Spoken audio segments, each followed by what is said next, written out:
Since when is it okay to pull a man over and have 4 people point guns at him because he's not wearing a seatbelt? This was more of a citizen's arrest, which turned into a citizen's murder that was justified in the same way the George Zimmerman scenario played out. Our young Israelite brother who was murdered shot at the police first. He was terrified and fearful for his life, and rightfully so. It's bad enough having 4 police officers in actual uniform surround your car with guns drawn, but what about when you are approached not only by one, but multiple people in blue jeans and tank tops yelling and pointing guns at you? It's a totally different situation at that point. 4 off-duty police officers decided among themselves that it was necessary for all of them to draw guns on him. And of course, we have the Gentile heathens making excuses for these 4 off-duty police officers surrounding this man's car with guns drawn over his seatbelt.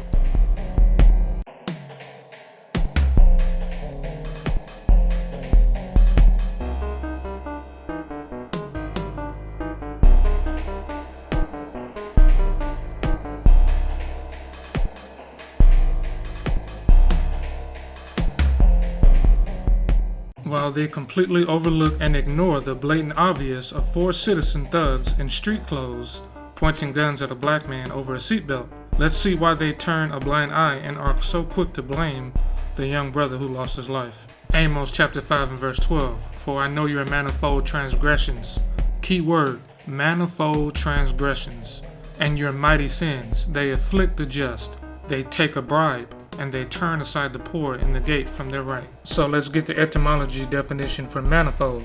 Okay, the first one it says many and various, and the second one says having many different forms or elements.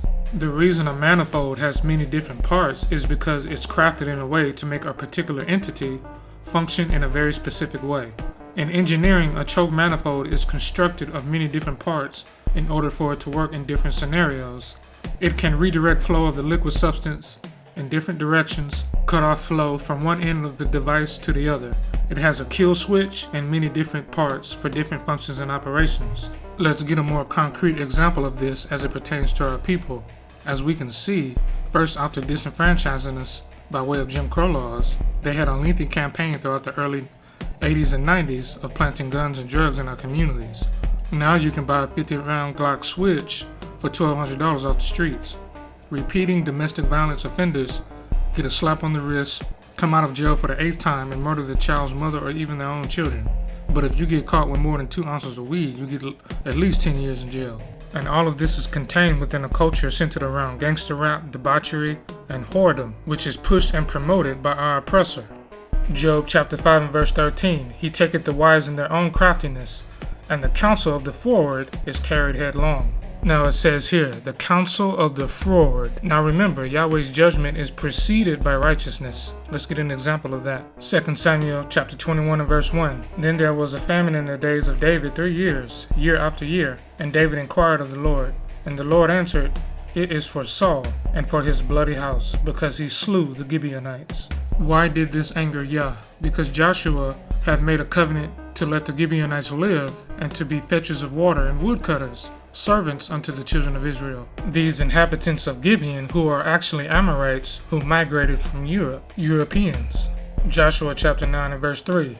"And when the inhabitants of Gibeon heard what Joshua had done unto Jericho and to Ai," verse 6, "and they went to Joshua unto the camp at Gilgal, and said unto him, and to the men of Israel, We be from a far country. Now therefore make ye league with us." 2 Samuel chapter 21 and verse 2. "And the king called the Gibeonites, and said unto them," parentheses, "Now the Gibeonites were not of the children of Israel, but of the remnant of the Amorites. And the children of Israel had sworn unto them, and Saul sought to slay them in the zeal to the children of Israel and Judah." Verse 3, "Wherefore David said unto the Gibeonites, What shall I do for you? And wherewith shall I make the atonement, that ye may bless the inheritance of the Lord?" Verse 6, "Let 7 men of his sons be delivered unto us, and we will hang them up unto the Lord in Gibeah of Saul, whom the Lord did choose. And the king said, I will give them." Psalms chapter 86 and verse 9, "All nations whom thou hast made shall come and worship before thee, O Lord, and shall glorify thy name." How can that be a true statement if we took on the spirit that Saul had, in unjustly slaughtering the heathen, which is to serve us in righteousness? Righteous judgment, what does it pertain to exactly? It weighs the balances in all things. Yahweh also deals with interest rates and balancing the books and any accomplices to crimes committed. Exodus chapter 22 and verse 7. If a man shall deliver unto his neighbor money or stuff to keep, and it be stolen out of the man's house, if the thief be found, let him pay double. Proverbs chapter 6 and verse 21. But if he be found, he shall restore sevenfold. He shall give all the substance of his house. As we can see, Yahweh applies his own annual percentage rate towards the principle of inconvenience. In the kingdom of the wicked, you pay back an interest rate if you borrow, and go to jail if you steal. In Yahweh's righteous setup, you do not pay back interest on borrowed money, but only if you steal from your brother must you pay back double what you've stolen. Deuteronomy chapter 23 and verse 19. Thou shalt not lend upon usury to thy brother. Usury of money, usury of victuals, usury of anything that is lent upon usury.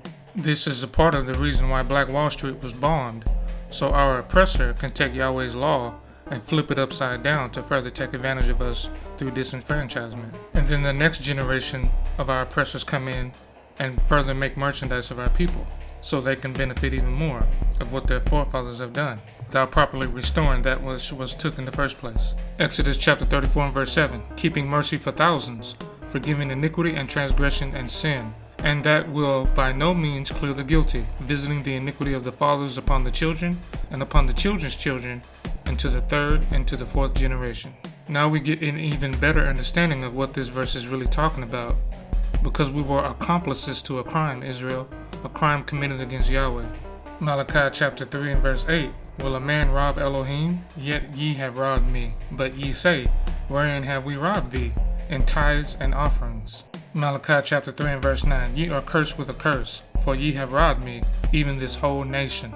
Now that we've gotten a brief overview of Yahweh's righteousness, let's deep dive into how he balances the books when dealing with the manifold transgressions of the wicked. Exodus chapter 11 and verse 15. And all the firstborn in the land of Egypt shall die, from the firstborn of Pharaoh that sitteth upon his throne, even unto the firstborn of the maidservant that is behind the mill, and all the firstborn of beasts.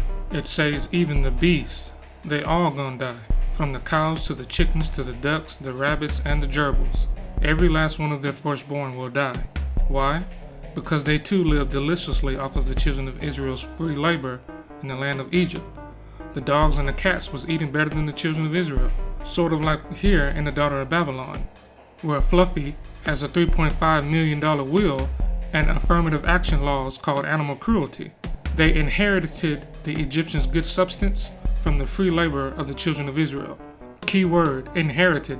So the children too have a debt to pay, just like Yahweh said concerning the children paying for the iniquity of their fathers. And everything that benefited off of the free labor have a debt to pay. The scale must be balanced. Yah knows the intent and the reason behind every action, and through his word he reveals the covert narcissistic, evil gaslighting mechanisms set up by the wicked to try and justify the afflictions of our people. First, they try to assassinate our people's character in the public eye through social media. This is then preceded by gossip and slander. Remember, 4 to 5 off-duty cops in jeans and tank tops pointing guns at the young black man behind a seatbelt is completely overlooked, because all they wanted to focus on was the fact that he shot first. This is known as reactive abuse. The depth of Yah's judgment is just as poetic as it is righteous down to the smallest minute details, because he is able to see the innermost parts of a person's heart. Ecclesiasticus chapter 23 and verse 19. Such a man only feareth the eyes of men, and knoweth not that the eyes of the Lord are 10,000 times brighter than the sun, beholding all the ways of men, and considering the most secret parts. A total of 96 shots. Every single shot fired, whether hit or missed, is accounted for it was an unjust attempt on that young man's life. Jeremiah chapter 20 and verse 12. Yet, O Lord of hosts, you who test the righteous, who see the mind and the heart, let me see your vengeance on them, for to you I have set my cause. Revelation chapter 18 and verse 20. Reward her even as she rewarded you, and double unto her double according to her works. In the cup which she hath filled, fill to her double.